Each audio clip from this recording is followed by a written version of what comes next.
Hello, I'm Mary Cutler, and I'm directing the staged reading for Lex-Ham Community Theater's performance of Mrs. Warren's Profession by George Bernard Shaw. I became familiar with George G.B. Shaw when I was in high school. I, as a forensics participant, ages ago now, did a cutting from Pygmalion. So Shaw has always been an interest to me since I've been 15, 16 years old. I could do a Cockney accent.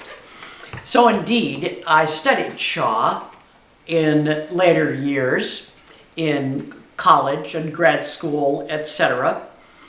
But this work of Mrs. Warren's Profession was never taught until I heard of it through women's studies, and I became more of a card-carrying feminist.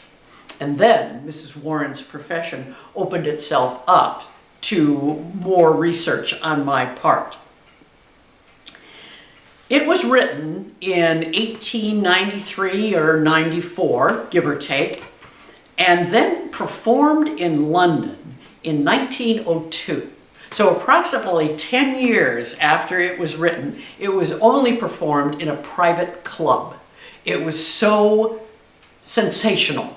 It had such controversy around it that no one could even read it aloud until 1902, or at least in a semi-public audience.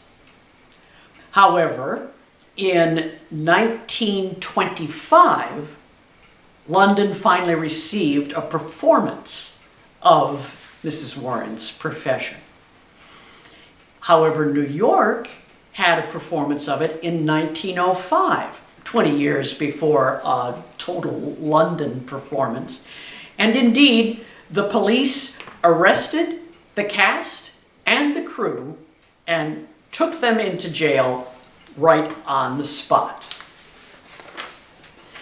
Critic Petra Deeks-Thrun argues that in Mrs. Warren's Profession, Shaw critiqued the ideological and economic system that produced a Mrs. Warren, attacking the problematic double standard of male privilege and the deeply entrenched objectification of women, which Shaw saw pervading all levels of Victorian society down to its most basic nuclear element, the family.